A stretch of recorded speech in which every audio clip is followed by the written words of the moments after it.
नमस्ते मेरे प्यारे दोस्तों। आज मैं आपको सुनाऊंगी प्रेमचंद जी का उपन्यास गोदान भाग 21।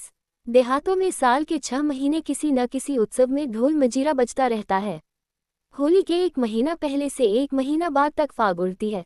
आषाढ़ लगते ही आल्हा शुरू हो जाता है और सावन भादों में कजलियां होती हैं। कजलियों के बाद रामायण गान होने लगता है। सेमरी भी अपवाद नहीं है। महाजन की धमकियां और कारिंदे की गोलियां इस समारोह में बाधा नहीं डाल सकती। घर में अनाज नहीं है, देह पर कपड़े नहीं हैं, गांठ में पैसे नहीं हैं, कोई परवाह नहीं। जीवन की आनंदवृत्ति तो दबाए नहीं जा सकती, हंसे बिना तो जिया नहीं जा सकता। यों होली में गाने बजाने का मुख्य स्थान नोखेराम की चौपाल थी। वही भंग बनती थी, वही रंग उड़ता था, वही नाच होता था। इस उत्सव में कारिंदा साहब के 10-5 रुपए खर्च हो जाते थे। और किसमें ये सामर्थ्य थी कि अपने द्वार पर जलसा कराता। लेकिन अब की गोबर ने गांव के नवयुवकों को अपने द्वार पर खींच लिया है और नोखेराम की चौपाल खाली पड़ी हुई है। गोबर के द्वार पर भंग घुट रही है, पान के बीड़े लग रहे हैं, रंग घोला जा रहा है, फर्श बिछा हुआ है, गाना हो रहा है और चौपाल में सन्नाटा छाया हुआ है। भंग रखी हुई है, पीसे कौन? ढोल मजीरा सब मौजूद है, पर गाय कौन? जिसे देखो गोबर के द्वार की ओर दौड़ा चला जा रहा है। यहाँ भंग में गुलाबजल और केसर और बादाम की बहार है। हाँ, सिर भर बादाम गोबर खुद लाया। पीते ही चोला तर हो जाता है, आंखें खुल जाती हैं। खमीरा तमाकू लाया है, खास बिस्वा की। रंग में भी केवड़ा छोड़ा है।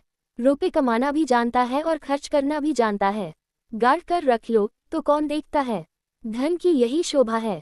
और केवल भंग ही नहीं है, जितने गाने वाले हैं सबका नेवता भी है। और गांव में न नाचने वालों की कमी है, न अभिनय करने वालों की। शोभा ही लिंगड़ों की ऐसी नकल करता है कि क्या कोई करेगा। और बोली की नकल करने में तो उसका सानी नहीं है। जिसकी बोली कहो उसकी बोले आदमी की भी, जानवर की भी। गिरधर नकल करने में बेजोड़ है। वकील की नकल वह करे, पटवारी की नकल वह करे, थानेदार की, चपरासी की, सेठ की, सभी की नकल कर सकता है। हाँ, बेचारे के पास वैसा सामान नहीं है, मगर अब की गोबर ने उसके लिए सभी सामान मंगा दिया है और उसकी नकलें देखने जोग होंगी। ये चर्चा इतनी फैली कि सांझ से ही तमाशा देखने वाले जमा होने लगे। आसपास के गांवों से दर्शकों की टोलियां आने लगीं। 10 बजते बजते 3-4 हजार आदमी जमा हो गए। और जब गिरधर झिंगुरी सिंह का रूप भरे अपनी मंडली के साथ खड़ा हुआ तो लोगों को खड़े होने की जगह भी न मिलती थी। वही खलवौत सिर, वही बड़ी मूंछें और वही तोन। बैठे भोजन कर रहे हैं और पहली ठकुराइन बैठी पंखा झल रही हैं। ठाकुर ठकुराइन को रसिक नेत्रों से देखकर कहते हैं, अब भी तुम्हारे ऊपर वह जोबन है कि कोई जवान देख ले तो तड़प जाए। और ठकुराइन फूल कर कहती हैं, जब ही तो नई नवेली लाए। उसे तो लाया हूं तुम्हारी सेवा करने के लिए, वह तुम्हारी क्या बराबरी करेगी। छोटी बीबी यह वाक्य सुन लेती है और मुंह फुलाकर चली जाती है। दूसरे दृश्य में ठाकुर खाट पर लेटे हैं और छोटी बहू मुंह फेरे हुए जमीन पर बैठी है। ठाकुर बार बार उसका मुंह अपनी ओर फेरने की विफल चेष्टा करके कहते हैं, मुझसे क्यों रूठी हो मेरी लाडली? तुम्हारी लाडली जहां हो वहां जाओ। मैं तो लौड़ी हूँ, दूसरों की सेवा टहल करने के लिए आई हूँ। तुम मेरी रानी हो, तुम्हारी सेवा टहल करने के लिए वह बुढ़िया है। पहली ठकुराइन सुन लेती है और झाड़ू लेकर घर में घुसती है और कई झाड़ू उन पर जमाती हैं। ठाकुर साहब जान बचाकर भागते हैं। फिर दूसरी नकल हुई, जिसमें ठाकुर ने 10 रुपए का दस्तावेज लिखकर 5 रुपए दिए, शेष निजराने और तहरीर और दस्तूरी और ब्याज में काट लिए। किसान आकर ठाकुर के चरण पकड़कर रोने लगता है। बड़ी मुश्किल से ठाकुर रुपए देने पर राजी होते हैं। जब कागज लिख जाता है और असामी के हाथ में 5 रुपए रख दिए जाते हैं तो वह चकरा कर पूछता है, ये तो 5 ही है मालिक? 5 नहीं, 10 हैं। घर जाकर गिनना। नहीं सरकार, 5 हैं। 1 रुपया नजराने का हुआ कि नहीं? हाँ सरकार। 1 तहरीर का? हाँ सरकार। 1 कागज का? हाँ सरकार। 1 दस्तूरी का? हाँ सरकार। 1 सूद का? हाँ सरकार। 5 नग? 10 हुए कि नहीं? हाँ सरकार। अब ये 5 मेरी ओर से रख लीजिए। कैसा पागल है? नहीं सरकार, 1 रुपया छोटी ठकुराइन का नजराना है, 1 रुपया बड़ी ठकुराइन का। 1 रुपया ठकुराइन के पान खाने को, 1 बड़ी ठकुराइन के पान खाने को। बाकी बचा 1, वह आपकी क्रियाकर्म के लिए। इसी तरह नोखेराम और पटेश्वरी और दातादीन की बारी बारी से सबकी खबर ली गई। और फब्तियों में चाहे कोई नयापन न हो और नकलें पुरानी हो, लेकिन गिरधारी का ढंग ऐसा हास्याजनक था, दर्शक इतने सरल हृदय थे कि बेबात की बात में भी हंसते थे। रात भर भंडैती होती रही और सताए हुए दिल कल्पना में प्रतिशोध पाकर प्रसन्न होते रहे। आखिरी नकल समाप्त हुई तो कौवे बोल रहे थे, सवेरा होते ही जिसे देखो उसी की जबान पर वही रात के गाने, वही नकल, वही फिक्रे। मुखिए तमाशा बन गए। जिधर निकलते हैं उधर ही दो चार लड़के पीछे लग जाते हैं और वही फिक्रे कसते हैं। झिंगुरी सिंह तो दिल्लगीबाज आदमी थे, इसे दिल्लगी में लिया, मगर पटेश्वरी में चिढ़ने की बुरी आदत थी। और पंडित दातादीन तो इतने तुनुक मिजाज थे कि लड़ने पर तैयार हो जाते थे। वह सबसे सम्मान पाने के आदी थे। कारिंदा की तो बात ही क्या, राय साहब तक उन्हें देखते ही सिर झुका देते थे। उनकी ऐसी हंसी उड़ाई जाए और अपने ही गांव में, यह उनके लिए असहाय था। अगर उनमें ब्रह्म तेज होता तो इन दुष्टों को भस्म कर देते, ऐसा शाप देते कि सब के सब भस्म हो जाते, लेकिन इस कलयुग में शाप का असर ही जाता रहा। इसलिए उन्होंने कलयुग वाला हथियार निकाला। होरी के द्वार पर आए और आंखें निकाल कर बोले, क्या आज भी तुम काम करने न चलोगे होरी? अब तो तुम अच्छे हो गए, मेरा कितना हरज हो गया, ये तुम नहीं सोचते। गोबर देर में सोया था, अभी अभी उठा था और आंखें मलता हुआ बाहर आ रहा था कि दातादीन की आवाज कान में पड़ी। पालागन करना तो दूर रहा, उल्टे और हेकड़ी दिखाकर बोला, अब वह तुम्हारी मजूरी न करेंगे, हमें अपनी ऊख भी तो बोनी है। दातादीन ने सुरती फांकते हुए कहा, काम कैसे नहीं करेंगे, साल के बीच में काम नहीं छोड़ सकते। जेठ में छोड़ना हो छोड़ दे, करना हो करें, उसके पहले नहीं छोड़ सकते। गोबर ने जम्हाई लेकर कहा, उन्होंने तुम्हारी गुलामी नहीं लिखी है। जब तक इच्छा थी काम किया, अब नहीं इच्छा, नहीं करेंगे, इसमें कोई जबरदस्ती नहीं कर सकता। तो होरी काम नहीं करेंगे ना, तो हमारे रुपए सूद समेत दे दो। 3 साल का सूद होता है 100 रुपया, असल मिलाकर 200 होते हैं। हमने समझा था 3 रुपए महीने सूद में कटते जाएंगे, लेकिन तुम्हारी इच्छा नहीं है तो मत करो, मेरे रुपए दे दो। धन्ना सेठ बनते हो तो धन्ना सेठ का काम करो। होरी ने दातादीन से कहा, तुम्हारी चाकरी से मैं कब इनकार करता हूँ महाराज, लेकिन हमारी ऊख भी तो बोने को पड़ी है।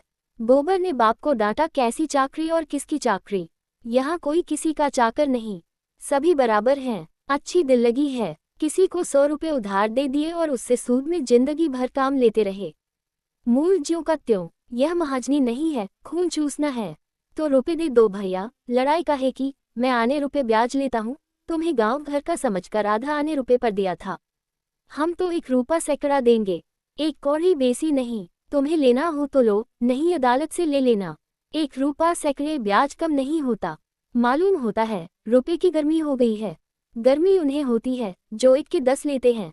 हम तो मजूर हैं, हमारी गर्मी पसीने के रास्ते बह जाती है। मुझे खूब याद है, तुमने बैल के लिए 30 रुपए दिए थे, उसके 100 हुए और अब 100 के 200 हो गए।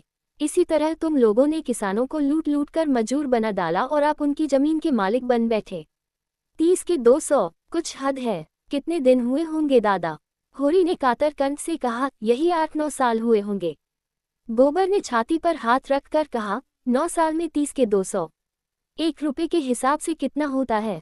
उसने जमीन पर एक ठीकरे से हिसाब लगाते हुए कहा, 10 साल में 36 रुपये होते हैं, असल मिलाकर 66, उसके 70 रुपये ले लो, इससे बेसी मैं 1 कौड़ी न दूंगा। दातादी ने होरी को बीच में डालकर कहा, सुनते हो होरी, गोबर का फैसला, मैं अपने 200 छोड़ के 70 ले लूं, नहीं अदालत करूं। इस तरह का व्यवहार हुआ तो कई दिन संसार चलेगा, और तुम बैठे सुन रहे हो, मगर यह समझ लो, मैं ब्राह्मण हूँ, मेरे रुपए हजम करके तुम चैन न पाओगे। मैंने ये 70 रुपये भी छोड़े, अदालत भी न जाऊंगा, जाओ। अगर मैं ब्राह्मण हूँ तो पूरे 200 रुपये लेकर दिखा दूंगा, और तुम मेरे द्वार पर आओगे और हाथ बांध कर दोगे। दातादी झल्लाए हुए लौट पड़े। गोबर अपनी जगह बैठा रहा, मगर होरी के पेट में धर्म की क्रांति मची हुई थी। अगर ठाकुर या बनिए के रुपए होते तो उसे ज्यादा चिंता न होती, लेकिन ब्राह्मण के रुपए, उसकी एक पाई भी दब गई तो हड्डी तोड़कर निकलेगी। भगवान न करे कि ब्राह्मण का कोप किसी पर गिरे।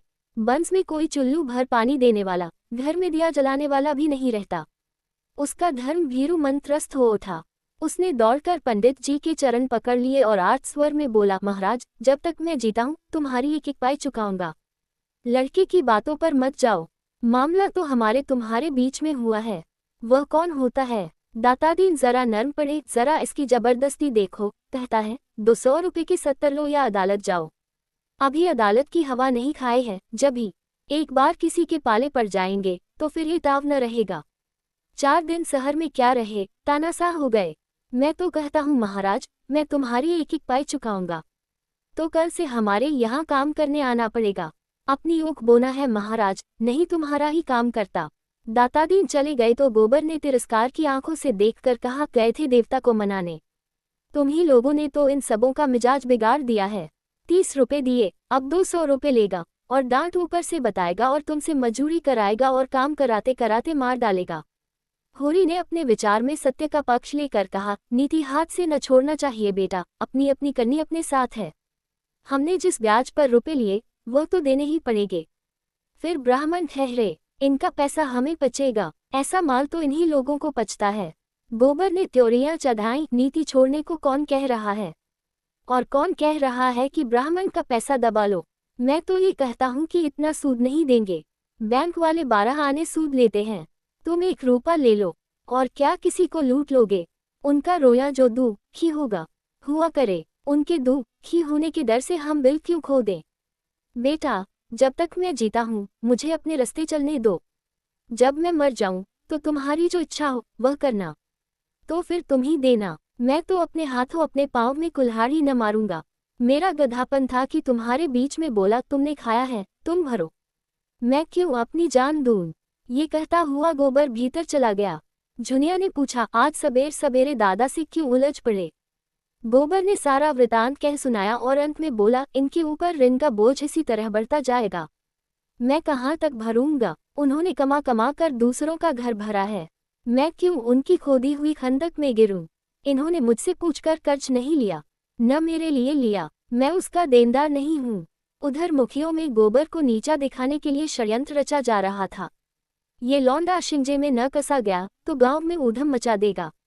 प्यादे से फर्जी हो गया है न, टेढ़ी तो चलेगा ही। जाने कहाँ से इतना कानून सीख आया है, कहता है रुपए सैकड़े सूद से बेसी न दूंगा, लेना हो लो, नहीं अदालत जाओ। रात इसने सारे गांव के लौंडों को बटोर कर कितना अनर्थ किया, लेकिन मुखियों में भी ईर्ष्या की कमी न थी। सभी अपने बराबर वालों के परिहास पर प्रसन्न थे। पटेश्वरी और नोखेराम में बातें हो रही थीं। पटेश्वरी ने कहा, मगर सबों को घर घर की रत्ती रत्ती का हाल मालूम है। झिंगुरी सिंह को तो सबों ने ऐसा रगेदा कि कुछ न पूछो। दोनों ठकुराइनों की बातें सुन सुनकर लोग हंसी के मारे लौट गए। नोखेराम ने ठट्टा मारकर कहा, मगर नकल सच्ची थी, मैंने कई बार उनकी छोटी बेगम को द्वार पर खड़े लौंडों से हंसी करते देखा है, और बड़ी रानी काजल और सेंदूर और महावर लगाकर जवान बनी रहती है, दोनों में रात दिन छिड़ी रहती है।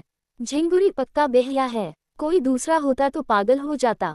सुना, तुम्हारी बड़ी भद्दी नकल की, चमड़िया के घर में बंद करके पिटवाया, मैं तो बचा पर बकाया लगान का दावा करके ठीक कर दूंगा। वह भी क्या याद करेंगे कि किसी से पाला पड़ा था। लगान तो उसने चुका दिया है न, लेकिन रसीद तो मैंने नहीं दी। सबूत क्या है कि लगान चुका दिया, और यहाँ कौन हिसाब किताब देखता है। आज ही प्यादा भेजकर बुलाता हूँ। होरी और गोबर दोनों ऊख बोने के लिए खेत सींच रहे थे। अब की ऊख की खेती होने की आशा तो थी नहीं, इसलिए खेत परती पड़ा हुआ था।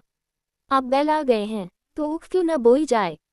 मगर दोनों जैसे 36 बने हुए थे, न बोलते थे न ताकते थे। होरी बैलों को हाँक रहा था और गोबर मोट ले रहा था। सोना और रूपा दोनों खेत में पानी दौड़ा रही थी कि उनमें झगड़ा हो गया। विवाद का विषय यह था कि झिंगुरी सिंह की छोटी ठकुराइन पहले खुद खाकर पति को खिलाती है या पति को खिलाकर तब खुद खाती है। सोना कहती थी पहले वह खुद खाती है। रूपा का मत इसके प्रतिकूल था। रूपा ने जिरा कि अगर वह पहले खाती है तो क्यों मोटी नहीं है। ठाकुर क्यों मोटे हैं, अगर ठाकुर उन पर गिर पड़े तो ठकुराइन पिस जाया। सोना ने प्रतिवाद किया, तू समझती है, अच्छा खाने से लोग मोटे हो जाते हैं, अच्छा खाने से लोग बलवान होते हैं, मोटे नहीं होते। मोटे होते हैं घास पात खाने से। तो ठकुराइन ठाकुर से बलवान हैं। और क्या, अभी उस दिन दोनों में लड़ाई हुई तो ठकुराइन ने ठाकुर को ऐसा धकेला कि उनके घुटने फूट गए। तो तू भी पहले आप खाकर तब जीजा को खिलाएगी। और क्या, उद्धरण, अम्मा तो पहले दादा को खिलाती हैं, तभी तो जब देखो तब दादा डांट देते हैं। मैं बलवान होकर अपने मर्द को काबू में रखूंगी, तेरा मर्द तुझे पीटेगा, तेरी हड्डी तोड़कर रख देगा। रूपा रुआसी होकर बोली, क्यों पीटेगा, मैं मार खाने का काम ही न करूंगी। वह कुछ न सुनेगा। तूने जरा भी कुछ कहा और वह मार चलेगा। मारते मारते तेरी खाल उधेड़ लेगा। रूपा ने बिगड़कर सोना की साड़ी दांतों से फाड़ने की चेष्टा की और असफल होने पर चुटकियां काटने लगी। सोना ने और चिढ़ाया, वह तेरी नाक भी काट लेगा। इस पर रूपा ने बहन को दांत से काट खाया। सोना की बाह लहुआ गई। उसने रूपा को जोर से धकेल दिया। वह गिर पड़ी और उठकर रोने लगी। सोना भी दांतों के निशान देखकर रो पड़ी। उन दोनों का चिल्लाना सुनकर गोबर गुस्से से भरा हुआ आया और दोनों को दो दो घूंसे जड़ दिए। दोनों रोती हुई निकलकर घर चली दी। सिंचाई का काम रुक गया। इस पर पिता पुत्र में एक झड़प हो गई। होरी ने पूछा, पानी कौन चलाएगा? दौड़े दौड़े गए, दोनों को भगा आए। अब जाकर मना क्यों नहीं लाते? तुम्ही ने इन सबों को बिगाड़ रखा है। इस तरह मारने से और निर्लज हो जाएंगी। 2 जून खाना बंद कर दो, आप ठीक हो जाएं। मैं उनका बाप हूँ, कसाई नहीं हूँ। पाँव में एक बार ठोकर लग जाने के बाद किसी कारण से बार बार ठोकर लगती है और कभी कभी अंगूठा पक जाता है और महीनों कष्ट देता है। पिता और पुत्र के सद्भाव को आज उसी तरह की चोट लग गई थी और उस पर ये तीसरी चोट पड़ी। गोबर ने घर जाकर झुनिया को खेत में पानी देने के लिए साथ लिया। झुनिया बच्चे को लेकर खेत में आ गई। धनिया और उसकी दोनों बेटियां बैठी ताकती रहीं। माँ को भी गोबर की यह उद्दंडता बुरी लगती थी। रूपा को मारता तो वह बुरा न मानती, मगर जवान लड़की को मारना यह उसके लिए असहाय था। आज ही रात को गोबर ने लखनऊ लौट जाने का निश्चय कर लिया। यहाँ अब वह नहीं रह सकता। जब घर में उसकी कोई पूछ नहीं है तो वह क्यों रहे? वह लेन देन के मामले में बोल नहीं सकता। लड़कियों को जरा मार दिया तो लोग ऐसे जामे के बाहर हो गए, मानो वह बाहर का आदमी है। तो इस सराय में वह न रहेगा। दोनों भोजन करके बाहर आए थे कि नोखीराम के प्यादे ने आकर कहा, चलो, कारिंदा साहब ने बुलाया है। होरी ने गर्व से कहा, रात को क्यों बुलाते हैं? मैं तो बाकी दे चुका हूँ। प्यादा बोला, मुझे तो तुम्हें बुलाने का हुक्म मिला है। जो कुछ अर्ज करना हो वही चलकर करना। होरी की इच्छा न थी, मगर जाना पड़ा। गोबर विरक्त सा बैठा रहा। आधा घंटे में होरी लौटा और चिलम भर कर पीने लगा। अब गोबर से न रहा गया। पूछा, किस मतलब से बुलाया था? होरी ने भर्राई हुई आवाज में कहा, मैंने पाए पाए लगान चुका दिया। वह कहते हैं तुम्हारे ऊपर 2 साल का बाकी है। अभी उस दिन मैंने ऊख बेची तो 25 रुपये वही उनको दे दिए और आज वह 2 साल का बाकी निकालते हैं। मैंने कह दिया, मैं एक ढेला न दूंगा। गोबर ने पूछा, तुम्हारे पास रसीद होगी? रसीद कहाँ देते हैं? तो तुम बिना रसीद लिए रुपए देते ही क्यों हो? मैं क्या जानता था ये लोग बेईमानी करेंगे। ये सब तुम्हारी करनी का फल है। तुमने रात को उनकी हंसी उड़ाई, यह उसी का दंड है। पानी में रहकर मगर से बैर नहीं किया जाता। सूद लगाकर 70 रुपये बाकी निकाल दिए। ये किसके घर से आएंगे? गोबर ने सफाई देते हुए कहा, तुमने रसीद ले ली होती तो मैं लाख उनकी हंसी उड़ाता, तुम्हारा बाल भी बांका न कर सकते। मेरी समझ में नहीं आता कि लेन देन में तुम सावधानी से क्यों काम नहीं लेते। यो रसीद नहीं देते तो डाक से रूपा भेजो। यही तो होगा, एक आध रूपा महसूल पड़ जाएगा। इस तरह की धांधली तो न होगी। तुमने यह आग न लगाई होती तो कुछ न होता। अब तो सभी मुखिया बिगड़े हुए हैं, बेदखली की धमकी दे रहे हैं। दैव जाने कैसे बेड़ा पार लगेगा। मैं जाकर उनसे पूछता हूँ। तुम जाकर और आग लगा दोगे? अगर आग लगानी पड़ेगी तो आग लगा दूंगा। ये बेदखली करते हैं, करें। मैं उनके हाथ में गंगाजली रखकर अदालत में कसम खिलाऊंगा। तुम दुम दबा कर बैठे रहो, मैं इसके पीछे जान लड़ा दूंगा। मैं किसी का एक पैसा दबाना नहीं चाहता, न अपना एक पैसा खोना चाहता हूँ। वह उसी वक्त उठा और नोखीराम की चौपाल में जा पहुंचा। देखा तो सभी मुखिया लोगों का कैबिनेट बैठा हुआ है। गोबर को देखकर सबके सब सतर्क हो गए। वातावरण में षड्यंत्र की सी कुंठा भरी हुई थी। गोबर ने उत्तेजित कंठ से पूछा, यह क्या बात है कारिंदा साहब कि आपको दादा ने हाल तक का लगान चुकता कर दिया और आप अभी 2 साल का बाकी निकाल रहे हैं? ये कैसा गोलमाल है? नोखीराम ने मसनद पर लेटकर रोब दिखाते हुए कहा, जब तक हो रही है मैं तुमसे लेन देन की कोई बातचीत नहीं करना चाहता। गोबर ने आहत स्वर में कहा, तो मैं घर में कुछ नहीं हूँ। तुम अपने घर में सब कुछ होगे, यहाँ तुम कुछ नहीं हो। अच्छी बात है, आप बेदखली दायर कीजिए।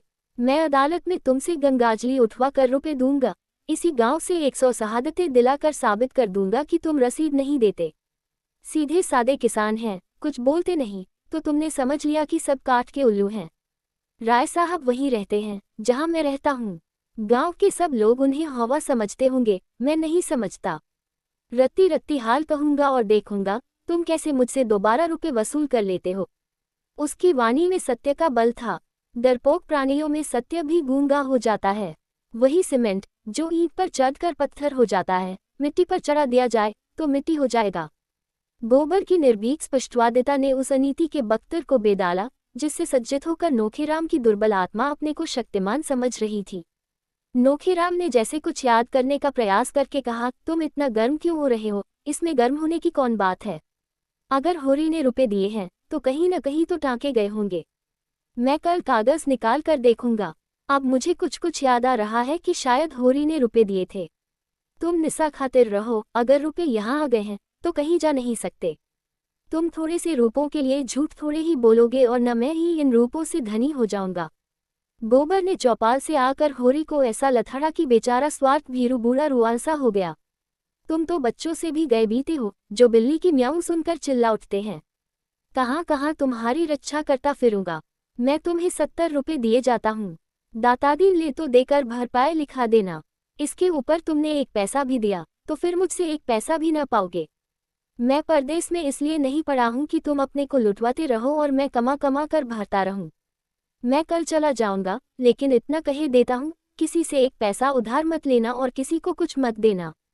मंगरू, दुलारी, दातादीन सभी से 1 रुपया सैकड़े सूद कराना होगा। धनिया भी खाना खाकर बाहर निकल आई थी। बोली, अभी क्यों जाते हो बेटा? 2-4 दिन और रहकर ऊख की बोनी करा लो और कुछ लेन देन का हिसाब भी ठीक कर लो तो जाना। गोबर ने शान जमाते हुए कहा, मेरा 2-3 रुपए रोज का घाटा हो रहा है, ये भी समझती हो। यहाँ मैं बहुत 2-4 आने की मजूरी ही तो करता हूँ और अब की मैं झुनिया को भी लेता जाऊंगा।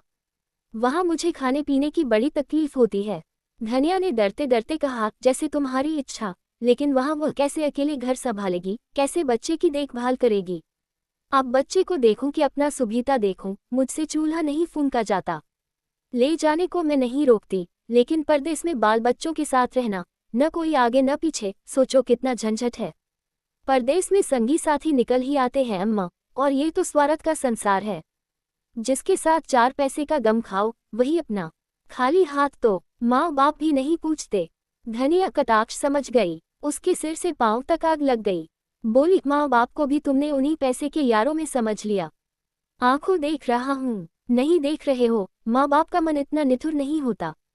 हाँ, लड़के अलबत्ता जहाँ 4 पैसे कमाने लगे कि माँ बाप से आंखें फेर लीं। इसी गांव में 1-2 नहीं, 10-20 पर तोक दे दून। माँ बाप कर्ज कवाम लेते हैं किसके लिए? लड़के लड़कियों ही के लिए कि अपने भोग विलास के लिए? क्या जाने तुमने किसके लिए कर्ज लिया। मैंने तो 1 पैसा भी नहीं जाना। बिना पाले ही इतने बड़े हो गए। पालने में तुम्हारा क्या लगा? जब तक बच्चा था दूध पिला दिया, फिर लावारिस की तरह छोड़ दिया। जो सबने खाया वही मैंने खाया। मेरे लिए दूध नहीं आता था, मक्खन नहीं बंधा था। और अब तुम भी चाहती हो और दादा भी चाहते हैं कि मैं सारा कर्जा चुकाऊं, लगान दूं, लड़कियों का ब्याह करूं। जैसे मेरी जिंदगी तुम्हारा देना भरने ही के लिए है। मेरे भी तो बाल बच्चे हैं। धनिया सन्नाटे में आ गई। एक क्षण में उसके जीवन का मृदु स्वप्न जैसे टूट गया। अब तक वह मन में प्रसन्न थी कि अब उसका दुख दरिद्र सब दूर हो गया। जब से गोबर घर आया, उसके मुख पर हास की एक छटा खिली रहती थी। उसकी वाणी में मृदुता और व्यवहारों में उदारता आ गई थी। भगवान ने उस पर दया की है तो उसे सिर झुकाकर चलना चाहिए। भीतर की शांति बाहर सौजन्य बन गई थी। ये शब्द तपते हुए बालू की तरह हृदय पर पड़े और चने की भांति सारे अरमान झुलस गए। उसका सारा घमंड चूर चूर हो गया। इतना सुन लेने के बाद अब जीवन में क्या रस रह गया? जिस नौक पर बैठकर इस जीवन सफर को पार करना चाहती थी, वह टूट गई थी तो किस सुख के लिए जिए? लेकिन नहीं, उसका गोबर इतना स्वार्थी नहीं है। उसने कभी माँ की बात का जवाब नहीं दिया, कभी किसी बात के लिए जिद नहीं की। जो कुछ रूखा सूखा मिल गया वही खा लेता था। वही भोला भाला शील स्नेह का पुतला आज क्यों ऐसी दिल तोड़ने वाली बातें कर रहा है? उसकी इच्छा के विरुद्ध तो किसी ने कुछ नहीं कहा। माँ बाप दोनों ही उसका मुंह जोहते रहते हैं।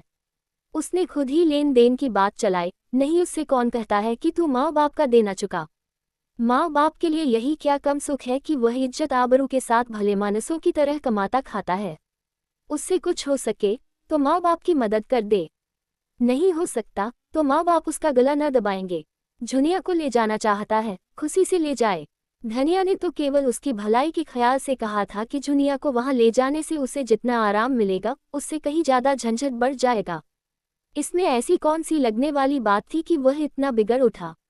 हो न हो, यह आग जुनिया की लगाई है। वही बैठे बैठे उसे यह मंत्र पड़ा रही है। यहाँ शौक सिंगार करने को नहीं मिलता, घर का कुछ न कुछ काम भी करना ही पड़ता है। वहाँ रुपए पैसे हाथ में आएंगे, मजे से चिकना खाएगी, चिकना पहनेगी और टांग फैला कर सोएगी। 2 आदमियों की रोटी पकाने में क्या लगता है, वहाँ तो पैसा चाहिए।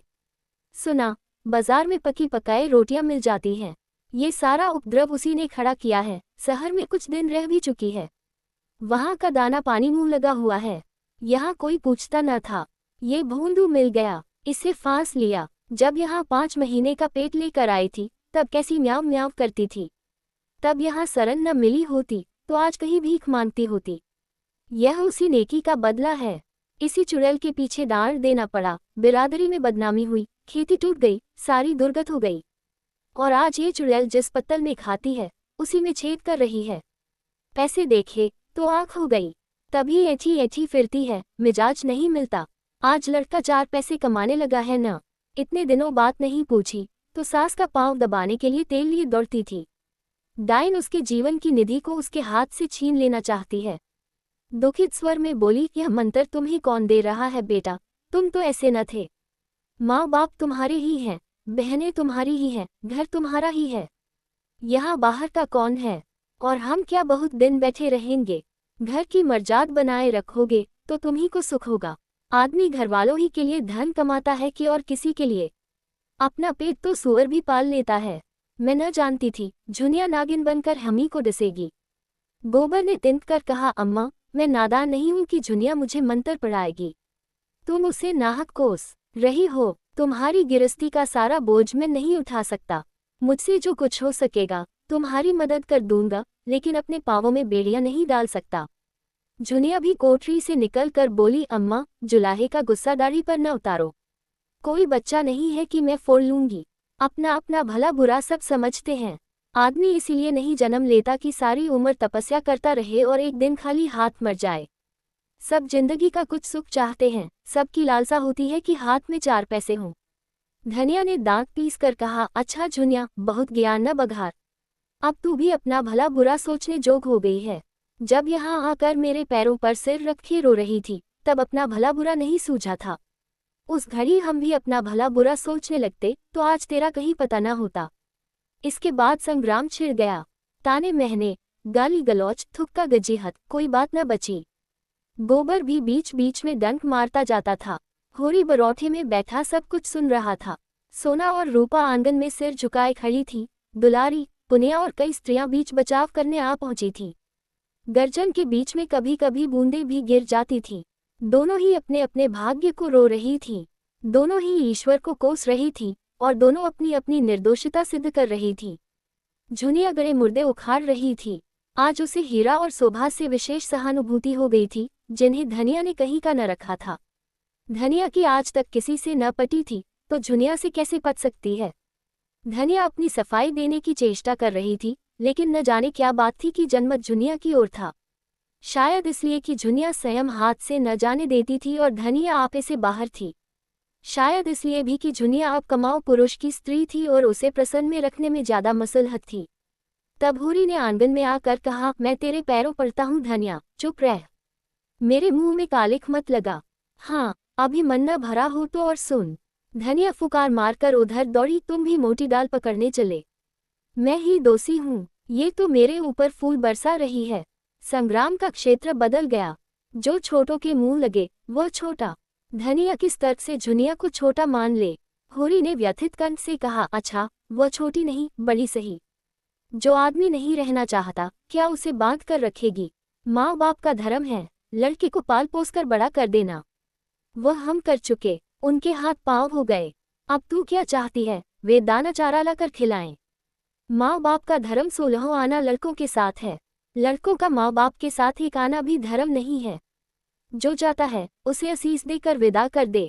हमारा भगवान मालिक है, जो कुछ भोगना बदा है भोगेंगे। 47 साल इसी तरह रोते धोते कट गए।